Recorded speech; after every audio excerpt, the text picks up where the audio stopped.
নকল বিতর্কের পর এবার প্রশ্নপত্র বিভ্রাট মাধ্যমিকে। পরীক্ষার মধ্যেই হলের বাইরে চলে এলো ভৌতবিজ্ঞান প্রশ্নপত্রের কয়েকটি পাতা। পরীক্ষা চলাকালীন জানিয়ে শোরগোল ছড়ালো রাজ্য জুড়ে। পরীক্ষা শেষের পর মধ্যশিক্ষা পর্ষদ অবশ্য জানিয়েছে এদিনের ভৌতবিজ্ঞান পরীক্ষা বাতিল হওয়ার কোনো সম্ভাবনা নেই। প্রশ্ন ফাঁস।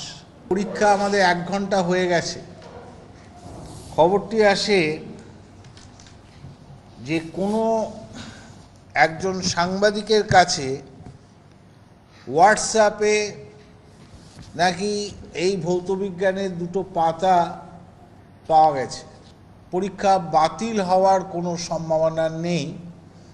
পর্ষদ সূত্রে খবর, মালদার রতুয়ার একটি পরীক্ষা কেন্দ্র থেকে মোবাইল ফোনের মাধ্যমে ছড়িয়ে পড়ে ওই প্রশ্নপত্রের কয়েকটি পাতা, যেখানে পরীক্ষা চলাকালীন শিক্ষাকর্মীদের মোবাইল ফোন বন্ধ রেখে প্রধান শিক্ষকের কাছে জমা দেওয়ার কথা। সেখানে এই ঘটনা ঘটল কি করে? পর্ষদের সন্দেহের তালিকায় রতুয়ার ওই স্কুলেরই শিক্ষাকর্মীরা। প্রত্যেকটা ভেন্যুতে 10:30টার মধ্যে পৌঁছেছে। যখন ওপেন হয়েছে তখন ভেন্যুর ভেতরে কোনো আউটসাইডার্স ছিল না, শুধুমাত্র ইনভিজিলেটরস এবং নন টিচিং স্টাফ যারা পরীক্ষা পরিচালনায় আছেন তারা ছিল। সুতরাং এরপরে যদি কোথাও থেকে কোনোভাবে বেরিয়ে থাকে তাহলে তাদের ভেতর থেকে কেউ বের করেছে বলে মনে হয়।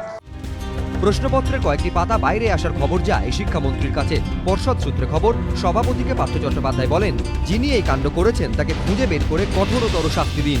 অবশ্য প্রশ্নপত্রের কয়েকটি পাতা বাইরে আসার ঘটনায় সঙ্গে সঙ্গে মধ্যশিক্ষা পর্ষদ তদন্তের নির্দেশ দেয়। জেলা বিদ্যালয় পরিদর্শক শুরু করেন তদন্ত। প্রশাসনের তরফেও শুরু হয়েছে সমান্তরাল তদন্ত।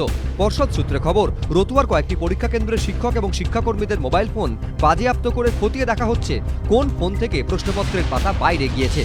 কৃষ্ণেন্দু অধিকারী, এবিপি আনন্দ, কলকাতা।